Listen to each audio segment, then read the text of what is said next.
Class 12-এর ছাত্রছাত্রীদের physics ক্লাসরুমে স্বাগত জানাই। আজকের ক্লাসে আমরা শুরু করছি তড়িৎ বিভব বা ইলেকট্রিক পোটেনশিয়াল।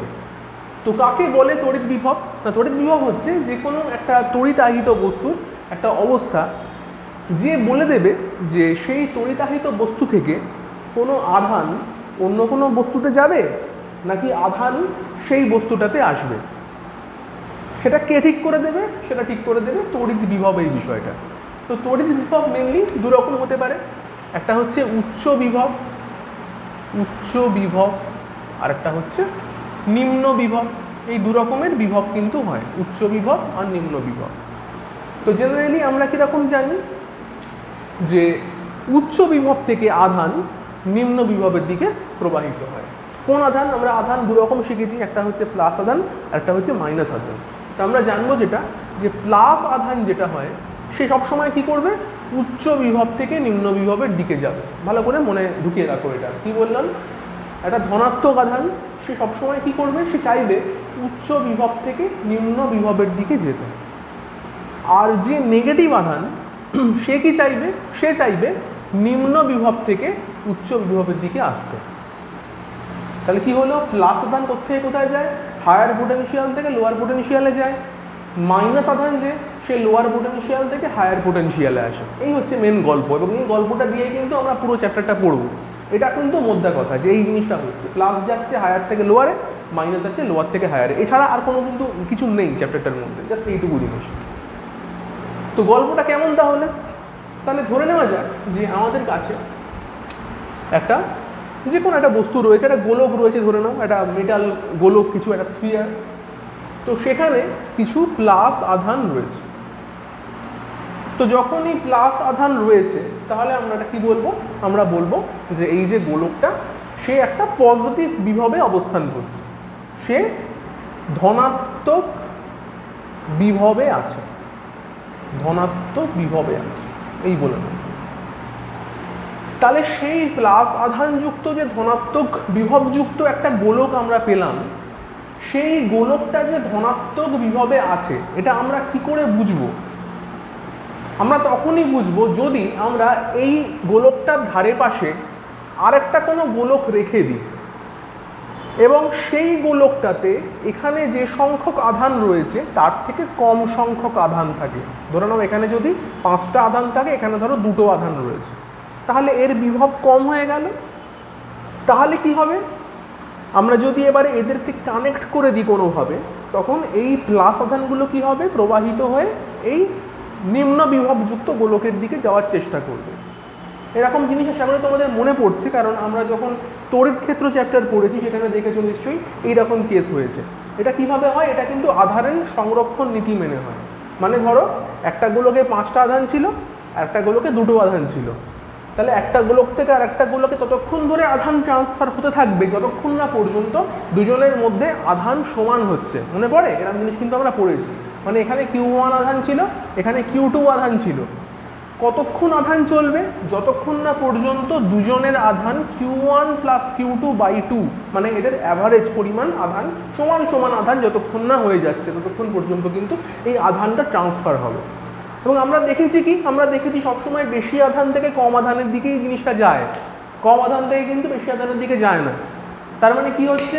তার মানে উচ্চ বিভব থেকে নিম্ন বিভবের দিকেই আধান আসছে। তাহলে কনসেপ্টটা কি পাওয়া গেল? আমরা প্রথমে যেটা বলছিলাম যে উচ্চ বিভবের থেকে নিম্ন বিভবের দিকে প্লাস আধান যায়, তার মানে কি? নিশ্চয়ই যে গোলকের আধান বেশি তার থেকে যেহেতু কম আধানের গোলকের দিকে আধান ট্রান্সফার হয়েছে, তার মানে এই আধানটা বেশি ধনাত্মক বিভবে রয়েছে। তাহলে এ কি ধনাত্মক বিভবে নেই? না, এও কিন্তু ধনাত্মক বিভবেই আছে, কিন্তু কম ধনাত্মক বিভবে আছে। তাহলে কি হলো? এ হয়েছে কি? এ বেশি ধনাত্মক বিভবে আছে।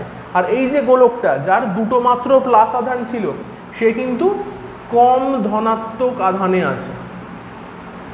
বোঝা গেল? বেশি আধান মানে প্লাস আধান এখানে বলছি আমরা, তার মানে বেশি ধনাত্মক আধান। কম প্লাস আধান মানে কম ধনাত্মক আধান। একই রকমভাবে যদি উল্টো কেস ভাবো, নেগেটিভ আধান নিয়ে নাও এগুলোকে, তার মানে কিন্তু সেটা হয়ে যাবে ঋণাত্মক আধান। এবং নেগেটিভ আধানের ক্ষেত্রে কিন্তু উল্টো কেস হয়, সেখানে কিন্তু নিম্ন বিভব থেকে উচ্চ বিভবের দিকে কিন্তু আধান ট্রান্সফার হয়, মানে নেগেটিভ আধান ট্রান্সফার হয়। মানে সেখানে কি হতো, যদি এগুলোর 5টা মাইনাস থাকতো আর এখানে যদি 2টো মাইনাস থাকতো, তাহলে কি হতো, এই 2টো মাইনাসের দিক থেকে আধান কিন্তু যেখানে বেশি মাইনাস আধান সেই দিকে যেত, এই জিনিসটা হতো। বোঝা গেল? তাহলে এই হচ্ছে বিষয়টা। আচ্ছা, তো আমাদের যে প্রশ্নটা সেটা হচ্ছে এখানে যে তড়িৎ বিভব বলে আমি লিখে রেখেছি হেডিংয়ে, তো সেটা কাকে বলে, এটা কিন্তু প্রশ্ন আসে। আমি এটা নিয়ে আরও ডিটেলস একটু যাবো, তার আগে বলে নিই তড়িৎ বিভব কাকে বলে, কারণ সেটা পরীক্ষার জন্য ভীষণ ইম্পর্টেন্ট। এগুলো যেহেতু পরীক্ষায় আসে না, তোমাদের জাস্ট কনসেপ্ট ক্লিয়ার করার জন্য বলে রাখলাম। পরীক্ষার জন্য যেটা লাগবে সেটা হচ্ছে যে তড়িৎ বিভব কাকে বলে, সেই সংজ্ঞাটা লাগবে। তো সংজ্ঞা তোমরা সবাই জানো, কারণ আমরা ছোটোবেলায় জাস্ট ক্লাস 11-এ আমরা কি পড়লাম, সেখানে আমরা কিন্তু মহাকর্ষীয় বিভব পড়ে এসেছি। জাস্ট ওই একই রকম জিনিস, মহাকর্ষে যেরকম বিভব পড়েছো এখানেও কিন্তু ওই ব্যাপারটা একই রকম। এখানে সংজ্ঞাটা কীরকম, সংজ্ঞা হচ্ছে একক ধনাত্মক আধানকে, একটা +1 আধান, একক ধনাত্মক আধান, তাকে কি করতে হবে, তাকে আমরা অসীম দূরত্ব থেকে নিয়ে আসবো। কোথায় নিয়ে আসবো না, একটা ইলেকট্রিক ফিল্ডের মধ্যে নিয়ে আসবো, একটা তড়িৎ ক্ষেত্রের মধ্যে নিয়ে আসবো। তো তার জন্য আমাদের জানতে হবে যে তড়িৎ ক্ষেত্র কীভাবে তৈরি করা যায়। তড়িৎ ক্ষেত্র তৈরি করার জন্য কি লাগে, শুধুমাত্র একটা +q আধান লাগে। একটা +q আধান থাকলেই তার চারিদিকে কি হয়ে যায়, একটা তড়িৎ ক্ষেত্র তৈরি হয়ে যায় না। যখনই একটা +q আধান তুমি কোথায় রেখে দিলে, যেখানে খুশি রেখে দাও, তার চারপাশে এরকমভাবে রেডিয়েশন করতে থাকবে ইলেকট্রিক ফিল্ড বা তড়িৎ ক্ষেত্র বা তড়িৎ বলরেখা, তাই তো? তো সেই তড়িৎ বলরেখা +q থেকে শুরু হবে, শেষ হবে কোথায়, ইনফিনিটিতে গিয়ে। এগুলো কিন্তু আমরা বলরেখার ধর্মে পড়ে এসেছি। তো তাহলে কি হলো, এখানে চারিদিকে একটা তড়িৎ ক্ষেত্র তৈরি হয়ে গেল। এবার আমাদের কি বলছে, একটা +1 আধানকে যদি আমরা অসীম দূরত্ব থেকে, ইনফিনিটি থেকে এই তড়িৎ ক্ষেত্রের মধ্যে কোনো একটা বিন্দুতে নিয়ে আসতে পারি, তাহলে আমাদের যে কাজ করতে হবে, ওয়ার্ক ডান যেটা হবে, সেই কাজকে আমরা বলবো তড়িৎ বিভব। আরেকবার বলছি কি হয়েছে, সংজ্ঞাটা হচ্ছে একক ধনাত্মক আধানকে অসীম দূরত্ব থেকে তড়িৎ ক্ষেত্রের মধ্যে কোনো বিন্দুতে আনতে যে কার্য করতে হবে তাকে আমরা বলছি তড়িৎ বিভব। তার মানে কি দাঁড়ালো, ভি। তড়িৎ বিভবকে আমরা ভি দিয়ে ডিনোট করি, পোটেনশিয়ালের এন্টিটি হচ্ছে ভি। আচ্ছা, সেটা মানে আলটিমেট তাহলে কি দাঁড়ালো, সেটা মানে হচ্ছে কার্য, যাকে আমরা বলি ওয়ার্ক। তাহলে কার্য আর বিভব এর মধ্যে কিন্তু কোনো ডিফারেন্স নেই, ব্যাপারটা একই। আচ্ছা, তো আমরা কি করেছিলাম, এখানে একটা একক আধানকে নিয়ে আসছিলাম, তার জন্য কার্যকে আমরা বলেছি ভি। তো তাহলে যদি আমরা এখানে একটা +1 আধানকে না নিয়ে এসে যদি কিউ পরিমাণ আধানকে নিয়ে আসতাম, তাহলে কত কার্য হতো, তাহলে কার্য কিন্তু হতো কিউ ইন্টু ভি। আমরা একটা আধানকে আনছিলাম, তাহলে কার্যর মান কত, ভি। যদি কিউ পরিমাণ আধানকে নিয়ে আসি, তাহলে কার্যর মান কত, কিউ ভি। তুমি 5 কুলম আধানকে নিয়ে এলে, তাহলে কত হবে কার্যের পরিমাণ, 5V। 10 কুলমকে আনলে 10V। এবার কোথায় আনবো সেটা ভীষণ ইম্পর্টেন্ট, কারণ আমাদের কিন্তু স্পেসিফিক্যালি কোনো পয়েন্ট বলে দেয়নি যে কোথায় আনতে হবে। এবার সেটা যখন আমাদের অঙ্ক করতে দেবে, সেখানে বলে দেওয়া থাকবে যে কোথায় আনতে হবে। এখানে আমরা কি বলছি, ইলেকট্রিক ফিল্ডের মধ্যে যে কোনো একটা বিন্দুতে নিয়ে আসছি, সেই হিসাব ধরে কিন্তু আমরা ভি এর মান বার করছি। বেশ, তাহলে আমাদের প্রশ্ন যেটা আসে এরপরে সেটা হচ্ছে তড়িৎ বিভবের রাশিমালা নির্ণয় করো। তাহলে এই ভি এর মান কিন্তু আমাদের এবার বার করতে হবে। পরের প্রশ্ন হচ্ছে তড়িৎ বিভবের রাশিমালা নির্ণয় করো। কি করে নির্ণয় করব, দেখো খুব সহজ উপায়। একটা +q আধান রয়েছে, তো সেই +q আধান থেকে মনে করা যাক একটা r দূরত্বে এরকম কোনো একটা বিন্দু আছে, যে বিন্দুতে আমি একটা +1 আধানকে নিয়ে আসবো। কোত্থেকে নিয়ে আসবো, নিশ্চয়ই অসীম দূরত্ব থেকে নিয়ে আসবো। তাহলে এইখান থেকে আমি মনে করো যে এই বিন্দুটাতে আমি একটা +1 আধানকে নিয়ে আসছি, তার মানে +q থেকে এই দূরত্বটা কত, ইনফিনিটি নিশ্চয়ই। এরকমটা ভেবে নিতে হবে, অসীম বলে তো কোনো দূরত্ব হয় না, অনেক দূর হয়। তো আমাদের এখানে ভেবে নিতে হবে যে এই দূরত্বটা ইনফিনিটি, মানে অসীম। সেখান থেকে আমরা একটা +1 আধানকে নিয়ে আসছি কোথায়, এইখানে নিয়ে আসছি, প্লাস ওয়ানকে এখান থেকে শুরু করে এইখানটা এসে আনবো, প্লাস কিউয়ে ঢুকিয়ে দেবো না কিন্তু, এখানে আনবো। হলো, এখান থেকে শুরু করছি, ইনফিনিটি দূরত্ব থেকে শুরু করছি, প্লাস কিউবের সাপেক্ষে ইনফিনিটি এটা, তাহলে প্লাস কিউবের সাপেক্ষে আর দূরত্ব এনে শেষ করলাম। তাহলে আমাদের যে কার্য হলো সেই কার্যের মানটা যদি বার করতে পারি সেটাকেই আমরা বলবো তড়িৎ বিভব। আচ্ছা, কার্য তাহলে কী করে বার করে? কার্য বার করার ফর্মুলা আমরা জানি, কার্য মানে কি হয়? বল গুণ সরণ, এর থেকে সহজ তো কিছু নেই, কার্য মানে বল গুণ সরণ। তো এবার দেখো এখানে একটা প্রবলেম হয়ে গেছে। প্রবলেম কি হয়েছে আমাদের? তাহলে কিন্তু এই যে নিয়ে আসছি জিনিসটাকে প্লাস ওয়ান আধানকে, সেখানে তাহলে এই বলের মানগুলো জানতে হবে। তো এবার কি হয়েছে, এই বলের মানটা কিন্তু কনস্ট্যান্ট নয়, কারণ এখানে যে বলটা সেটা কোন বল? এখানে দেখো কি হচ্ছে, একটা প্লাস কিউ আধান রয়েছে এখানে, আর তুমি কি করছো, একটা প্লাস ওয়ান আধানকে তুমি টেনে এদিকে নিয়ে আসছো। তো আমরা কি জানি, প্লাস কিউ আধান প্লাস ওয়ান আধানকে কি করবে? বিকর্ষণ করবে নিশ্চয়ই। তাহলে সেই বিকর্ষণ বলের মান কত?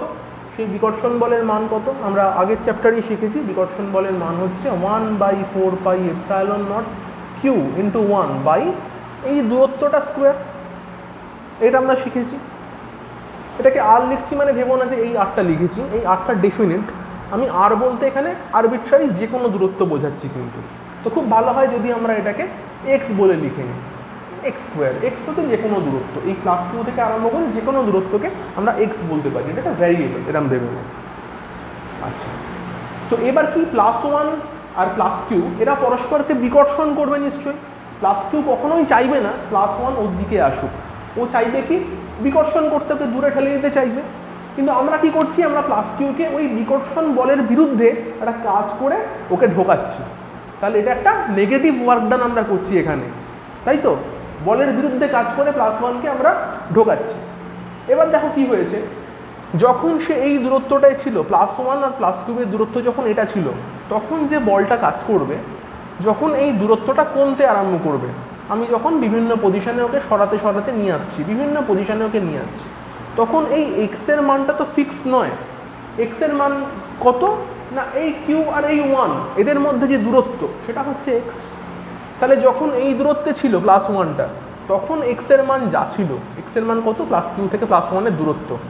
যখন ওয়ানটাকে সরিয়ে এখানে আনলাম তখন দূরত্ব এক নয়, আরও যখন কাছে আনছি দূরত্বটা বদলে যাচ্ছে। তাহলে ভাবতে হবে এই ফোর্স যেটা লিখেছি এটা কিন্তু কনস্ট্যান্ট ফোর্স নয়, এটা একটা ভ্যারিয়েবল, কারণ সেটা ডিপেন্ড করছে কার ওপর? এক্সের ওপর। তাহলে এই ফোর্সটা কিন্তু একটা ফাংশন অফ এক্স, একটা ভ্যারিয়েবল, চেঞ্জ করে জিনিসটা। আচ্ছা, যখনই তাহলে কোনো ভ্যারিয়েবল আমরা পেলাম তখন কিন্তু ডাইরেক্ট আমরা এই ফোর্স ইন্টু এস করতে পারি না। তাহলে আমাদের কি করতে হবে? আমাদের এখানে ইন্টিগ্রেশনের হেল্প নিতে হবে, যার জন্য আমরা এখানে ইন্টিগ্রেশনটা করি। তো কি কেন ইন্টিগ্রেশন করছি, কি করছি বলছি দেখো। তাহলে কি করব, এখানে আমরা ভেবে নেব যে আমরা প্লাস ওয়ানকে ডিআর দূরত্ব সরালাম।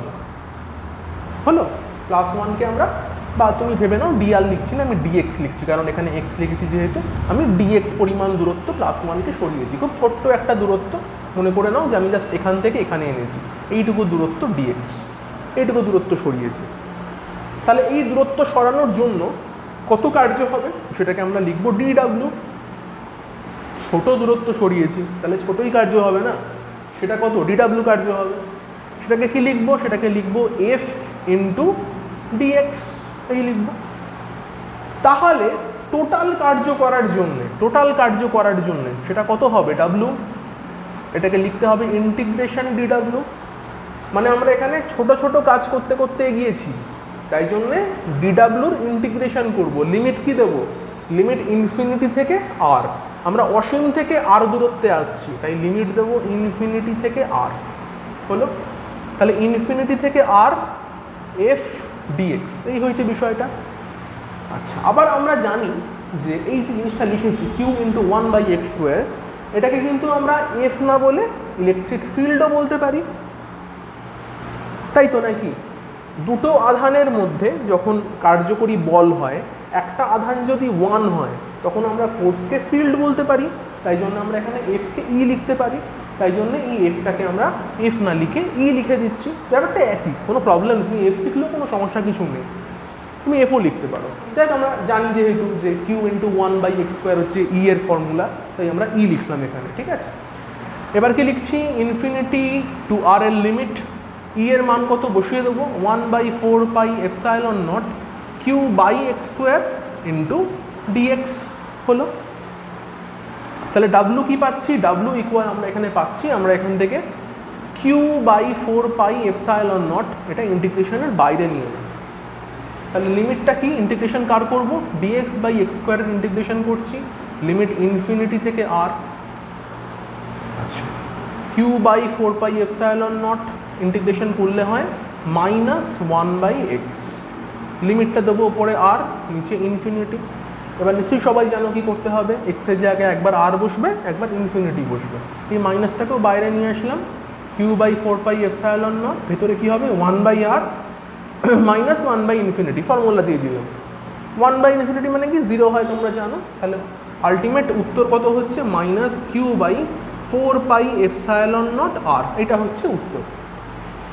আচ্ছা, তাহলে এবারে ডাব্লু তাহলে যেটা পেলাম সেটা কি আমরা বলছিলাম যে সেটাই কিন্তু আমাদের ভি হবে, বিভব হবে। তাহলে বিভব যেটা আমরা পেলাম সেটার মান কত, ভি তাহলে আমরা পাচ্ছি -q/4πε0 r। এবারে দেখো অনেক সময় যেটা থাকে এই জায়গাটা কিন্তু মাইনাস না হয় প্লাস দেওয়া থাকে। এবার তোমাদের মনে হবে যেখানে হঠাৎ করে মাইনাসে তো উত্তর এলো, আমি কেন প্লাস বলছি, বইয়ে দেখবে যে ভি ইকুয়াল লেখা থাকে q/4πε0 r। তো কেন মাইনাসের বদলে প্লাস লেখা থাকে, তার কারণ আমি একটু আগেই বললাম যে এখানে আমরা বলের বিরুদ্ধে কাজ করেছি। তো বলের বিরুদ্ধে কাজটা কি, নেগেটিভ। তো সেক্ষেত্রে আমাদের এখানেই কিন্তু একটা নেগেটিভ সাইন দিয়ে শুরু করা উচিত ছিল। বলের বিরুদ্ধে কাজ যেটা ডিডাব্লিউ, সেটা তো অলরেডি নেগেটিভ হয়ে গেছে। আর এখানে যে মাইনাসটা এসছে সেটা কিন্তু ইন্টিগ্রেশন করার পরে এসছে মাইনাসটা, তাহলে আগের মাইনাস আর এই মাইনাস দুটো মিলে কিন্তু ওখানে প্লাস হয়ে যায়। তো সেক্ষেত্রে তোমরা যদি উত্তর এটা বার করো, তোমরা লিখে দিতে পারো যে যেহেতু বলের বিরুদ্ধে কার্য ঋণাত্মক হয়, তো সেই কারণে আমরা ভিকে লিখতে পারি q/4πε0 r, ঠিক আছে। বা এটা রাখলেও কোনো প্রবলেম নেই, এটাকেও তুমি রাখতে পারো। যদি একান্ত তোমাকে বলে দেয় যে প্রমাণ করো ভি ইকুয়াল q/4πε0 r, তখন কিন্তু লিখে দিতে হবে যে কেন মাইনাসটা আমরা লিখলাম না। কেন লিখলে না বুঝতে পেরেছো, যে আমরা বলের বিরুদ্ধে কাজ করেছি, সেই কারণে ডিডাব্লিউ যেটা সেটা অলরেডি কিন্তু নেগেটিভ। এখানে কিন্তু এটাকে নেগেটিভ লেখা উচিত শুরু থেকেই, যেহেতু কেন না বলের বিরুদ্ধে কাজ হচ্ছে, বলের বিরুদ্ধে কাজ হয়েছে, সেই কারণে কিন্তু শুরু থেকেই আমরা এই নেগেটিভটা নিয়ে চলতে পারি, এখান থেকেই নেগেটিভটা নিয়ে আমরা চলতে পারি। আলটিমেট তাহলে কি এখানে এসে এটা প্লাস হয়ে যায়, তাহলে এটা কিন্তু প্লাস চলে আসবে, ঠিক আছে। এটা খুব সহজ জিনিসটা, এইভাবে বুঝে নাও। আচ্ছা, তাহলে হলো আমরা যেটা করলাম সেটা হচ্ছে তড়িৎ বিভবের রাশিমালা নির্ণয় করলাম। আচ্ছা,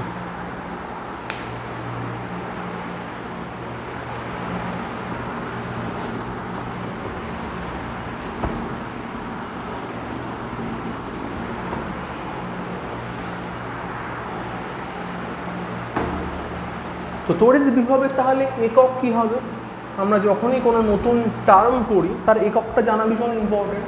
তো তড়িৎ বিভবের একক হচ্ছে ভোল্ট, এটা অবশ্যই এসআই একক, আমরা কিন্তু ভোল্ট ইউনিটই ব্যবহার করব। এবার আমরা যেহেতু আমাদের জানো তোমরা ক্লাস 12 সব কিছুই আমরা এসআই একক নিয়ে কাজ করি, সেই কারণে কিন্তু আমরা ভোল্ট এককটাই লিখব। আর সিজিএসে কী হয়, সিজিএসে ইএসইউ হয়, ইএসইউ একক ব্যবহার হয়, সেটা আমি আর লিখছি না, যাই হোক। আচ্ছা, তো যেটা শুরু থেকে শুরু করছিলাম, যে বলছিলাম যে আধান কোথা থেকে কোথায় যাবে সেটার উপর ডিপেন্ড করে যে বস্তুটা কি অবস্থায় আছে, কোন বিভবে আছে।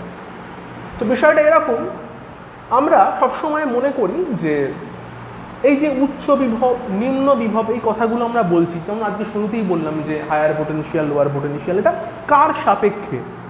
তো সবসময় কিন্তু আমরা একটা রেফারেন্স লেভেল ধরে নিই যার সাপেক্ষে কোনো জিনিস হায়ার বা লোয়ার হয়। মানে ধরো যে কাউকে বলা হলো যে এই ছেলেটা লম্বা, এবার ওই ছেলেটা লম্বা কার সাপেক্ষে, নিশ্চয়ই কোনো একজন বেটে লোকের সাপেক্ষে সে লম্বা, তাই না।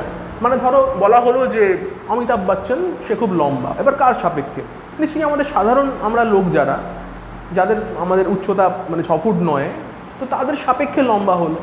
এবার যদি আমাদের পৃথিবীতে সবাই 6 ফুট হাইটের হতো, তাহলে তো আমি আর অমিতাভ বচ্চনকে লম্বা বলতাম না, তাই না। এই হচ্ছে বিষয়টা। যে কারো সাপেক্ষে লম্বা বা কারো সাপেক্ষে উচ্চ বিভব, কারো সাপেক্ষে নিম্ন বিভব, এই জিনিসগুলো কিন্তু হয়। তো কীরকম বিষয়টা, আমরা কি করি, আমরা এখানে ভেবে নিই যে গ্রাউন্ড, আমাদের যে গ্রাউন্ড মানে আমাদের যে পৃথিবী, সেই লেভেলটাকে আমরা ধরে নিই zero potential level. Zero potential level, এটা হচ্ছে আমাদের রেফারেন্স পয়েন্ট পৃথিবী। তার সাপেক্ষে আমরা যে কোনো বস্তু, সে ধনাত্মক কি ঋণাত্মক, সেটা আমরা যাচাই করি। তো তাহলে ধরে নেওয়া হচ্ছে যে পৃথিবী জিরো পোটেনশিয়াল লেভেলে আছে, এবং আরেকটা জিনিসও ধরে নেওয়া হয়, সেটা হচ্ছে যে পৃথিবী বা গ্রাউন্ড, সেটা হচ্ছে ওশিয়ান অফ ইলেকট্রনস বা নেগেটিভ চার্জ।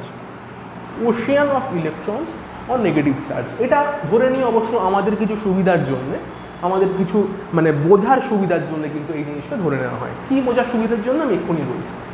তো ধরে নাও, যেরকম বলছিলাম যে আমার কাছে একটা গোলক আছে, একটা মেটাল গোলক, মেটাল স্ফিয়ার, সেই গোলকে কিছু প্লাস আধান রয়েছে। তো আমরা কি বললাম, শুরুতেই বললাম যে যখন প্লাস আধান আছে তার মানে কি হলো না, জিনিসটা তাহলে হায়ার পোটেনশিয়ালে আছে। কার সাপেক্ষে সেটা তখন বলিনি, সেটা এখন বলছি, গ্রাউন্ডের সাপেক্ষে বা আর্থের সাপেক্ষে সেটা হায়ার পোটেনশিয়ালে আছে। এবারে আমরা একটা কাজ করতে পারি, এই জিনিসটাকে আমরা গ্রাউন্ডের সঙ্গে কানেকশন করে দিতে পারি, গ্রাউন্ডের সঙ্গে কানেক্ট করে দিতে পারি। এই যেটা করলাম, এই সিম্বলটা হচ্ছে, এটাকে বলা হয় আর্থিং। এই কথাটা তোমরা নিশ্চয়ই ছোটোবেলায় যখন ইলেকট্রিক কোনো সার্কিট বা ইলেকট্রিক পড়েছো, তড়িৎ বলে কোনো চ্যাপ্টার ছিল ক্লাস 9-10-এ, সেখানে নিশ্চয়ই পড়েছো আর্থিং শব্দটা আর কি, বা তোমরা এমনি শোনো আর কি, যে বাড়িতেও কিন্তু কানেকশানগুলো যেগুলো থাকে আর্থিং করতে হয়। তো যখন আমরা কোনো এরকম একটা প্লাস আধানযুক্ত গোলককে আর্থিং করে দিলাম, মানে পৃথিবীর সঙ্গে সংলগ্ন করে দিলাম, সংলগ্ন করে দিলাম, তো সে সময় কি হবে? তো আমরা বলেছিলাম যে প্লাস আধান কি হয়, সে হায়ার পোটেনশিয়াল থেকে লোয়ার পোটেনশিয়ালে যায়, এই জিনিসটা হয়। তুমি ভাবতে পারো সেটা হতে পারে প্লাসগুলো তাহলে কি হলো, চলে এলো গ্রাউন্ডে, তাহলে এখানে আর প্লাস থাকবে না, তাহলে কি হবে, জিনিসটা কিন্তু তারপরে দেখা যাবে যে এর মধ্যে আর কোনো প্লাস আধান নেই, জিনিসটা কি হয়ে গেছে, জিনিসটা নিউট্রাল হয়ে গেছে, বা এর পোটেনশিয়াল জিরো হয়ে গেছে, এর বিভব শূন্য হয়ে গেছে, এইটা ভাবতে পারো। এটা যেরকম ভাবতে পারো, মানে কি প্লাস আধান হায়ার থেকে লোয়ারে নেমে চলে এসেছে, এটা ভাবতে পারো। উল্টোটাও ভাবা যায়। উল্টো কিরম ভাবা যায়, আমরা একটুখানি আগেই বললাম যে আমরা আর্থকে কি ভেবে নিই, আর্থকে আমরা ভেবে নিই ওশিয়ান অফ ইলেকট্রনস, মানে এখানে মানে হাজার হাজার electron, infinite number of electrons রয়েছে আর্থিংয়ে, মানে পৃথিবীর মধ্যে। আমরা ভাবতে পারি কি, এই ইলেকট্রনগুলো উঠে এই প্লাস আধানগুলোর কাছে চলে গেছে, গিয়ে জিনিসটাকে নিউট্রাল করে দিয়েছে। আমরা বেসিক্যালি প্লাস আধান আছে মানে কি ভাবি, এখানে প্লাস আধান থাকে মানে ইলেকট্রনের অভাব। যে কোনো একটা পরমাণু, সেখানে প্লাস আধান আছে মানে কি ইলেকট্রনের অভাব আছে। ধরে নাও কি একটা হাইড্রোজেন পরমাণু, হাইড্রোজেন পরমাণু থেকে যদি আমরা একটা ইলেকট্রন মাইনাস করে দিই, কি পড়ে থাকবে সেখানে, একটা প্রোটন পড়ে থাকবে, H+ পড়ে থাকবে। তাহলে H+টাকে আমরা কি বলি, ইলেকট্রনের অভাব। হাইড্রোজেনে একটা ইলেকট্রনের যদি অভাব হয়, সেটা হয়ে যায় H+। তাহলে মনে করো এখানেও সেই জিনিসটা ঘটেছিল, এখানে শুধুমাত্র প্লাস আধানগুলো ছিল, ইলেকট্রনের অভাব ঘটেছিল। ইলেকট্রন যদি গ্রাউন্ড থেকে উঠে এবার এই প্লাস আধানগুলোর কাছে চলে যায়, গিয়ে সেই অভাবটা পূরণ করে দেয়। ইলেকট্রন যদি H+ দিকে চলে যায়, তাহলে কি হবে, সেটা পিওর হাইড্রোজেন হয়ে যাবে, মানে নিস্তড়িত কোন একটা কণা হবে। তো সেটাই তো লিখেছি এখানে, নিউট্রাল হয়ে গেছে জিনিসটা এখন। তাহলে দুভাবে ভাবতে পারো, একটা কি হয়েছে, প্লাস আধান নেমে চলে এসছে আর্থের দিকে, আর একটা উল্টো ভাবতে পারো, নেগেটিভ আধান সে আর্থ থেকে, গ্রাউন্ড থেকে উঠে চলে গেছে প্লাসের দিকে, সেটাও সত্যি। তো যেটা একটু আগে বললাম যে প্লাস আধান তাহলে হায়ার পোটেনশিয়াল থেকে লোয়ার পোটেনশিয়ালে যায়, যেরকম তেমনি নেগেটিভ আধান লোয়ার পোটেনশিয়াল থেকে ঘুরিয়ে হায়ার পোটেনশিয়ালে চলে যায়। মিলল ব্যাপারটা, বোঝা গেল তো? তো আলটিমেটলি আর্থিং মানে আমরা কি বুঝবো, আর্থের পোটেনশিয়াল জিরো, এইটা বুঝবো, যেরকম এখানে লিখেছিলাম আর্থের পোটেনশিয়াল জিরো। তাহলে যে কোনো বস্তুকে যখনই, একটা তড়িৎগ্রস্ত বস্তুকে আমরা গ্রাউন্ডের সঙ্গে কানেক্ট করব, তাহলে তার বিভবও কিন্তু গ্রাউন্ডের বিভবের সঙ্গে সমান হয়ে যাবে, মানে এটাও কিন্তু V0 হয়ে গেছে। হলো? উল্টো কেসটা বলি এবার। উল্টো কেস হচ্ছে যদি এগুলো নেগেটিভ আধান হতো, যদি এগুলো নেগেটিভ আধান হতো, তখন কি হতো, তখন কি হতো, এখানেও নেগেটিভ আধান, এখানেও নেগেটিভ আধান, তাহলে কি হবে? তাহলে দেখো এটা এখন কিসে আছে, এটা এখন নেগেটিভ পোটেনশিয়ালে আছে, এটা নেগেটিভ বিভবে আছে, নেগেটিভ পোটেনশিয়ালে আছে, নিম্ন বিভবে আছে। গ্রাউন্ডের সাপেক্ষে তো মানে এটা জিরো আর এটা নেগেটিভ, তাহলে বেশি নেগেটিভ কে, এটা কম কে, এটা গ্রাউন্ড, এ জিরো আর এর কাছে মাইনাসে রান করছে, তাহলে এ তো কম, তাহলে এর নেগেটিভ বিভব হলো। এবার আমরা কি জানি, ইলেকট্রন নেগেটিভ বিভব থেকে হায়ারে যায়, মানে ইলেকট্রন কি নিম্ন বিভব থেকে উচ্চ বিভবে যায়, এ তো নিম্ন বিভব আর এ তো উচ্চ বিভবে। এখন গ্রাউন্ডটা কি উচ্চ বিভবে আছে, কারণ এর ভি জিরো আর এর ভি নেগেটিভ, বুঝে নাও কেসটা। তাহলে ইলেকট্রন কি হচ্ছে, এই বস্তুটা থেকে ইলেকট্রন চলে গেল গ্রাউন্ডে, গিয়ে ইলেকট্রন নেই হয়ে গেল, তাহলে আবার কিন্তু সেই নিউট্রাল স্টেটটাই পেলো। তাহলে আধান প্লাস হোক মাইনাস হোক, ও কিন্তু আলটিমেট গ্রাউন্ড হওয়ার পরে, আর্থ কানেকশন হওয়ার পরে ও কিন্তু আলটিমেটলি নিউট্রাল হয়ে যাবে। এবার তোমাদের মনে হয় একটা প্রশ্ন হতে পারে, যেমন আমিও যখন ছোটোবেলায় পড়েছিলাম এটা আমার মনে হয় একটা প্রশ্ন এসেছিল, যে আমরা তো জানি সম আধান একে অপরকে বিকর্ষণ করে, তো এও মাইনাস, আবার আর্থেও মাইনাস আধান রয়েছে, তাহলে বিকর্ষণ করলো না, এও তো মাইনাস, এ কেন এদিকে গেল? প্লাস হলে যেতে পারতো, মাইনাস দিয়ে কেন গেল? তো এখানে একটা ব্যাখ্যা আছে, সেটা কীরকম, যে এই মাইনাসগুলো এই গোলকটার থেকে অনেক দূরে আছে, আর এই গোলকের মধ্যে অলরেডি অনেকগুলো মাইনাস রয়েছে, তো এই মাইনাসগুলো একে অপরকে বিকর্ষণ করে দূরে চলে যেতে চায়। তো এই মাইনাসগুলো কি করছে, একে অপরকে বিকর্ষণ করে দূরে যাবে, জিনিসটাকে আমরা বলি তড়িৎ মোক্ষণ। একটা শব্দ নতুন পেলে, এটাকে আমরা বলি ডিসচার্জ। চার্জ যেমন হয়, চার্জ ঢোকানো, তেমনি ডিসচার্জ হয়, চার্জ বেরিয়ে যাওয়া হয়, তেমনি ইলেকট্রনগুলো ছিটকে বেরিয়ে নিচে চলে আসে, মানে আর্থে চলে আসে। তো এই জিনিসটা ঘটে কিন্তু এখানে। তো যাই হোক, আজকের ক্লাসটা একদম শুরু ক্লাস হলো, তড়িৎ বিভব কাকে বলে সেটা নিয়ে শুরু করলাম। আমরা বিভবের আরও এর পরবর্তী যে প্রশ্নগুলো পরীক্ষায় আসে সেগুলো নিয়ে পরের ক্লাসে ফিরে আসবো, ততক্ষণ তোমরা পড়াশোনা করতে থাকো।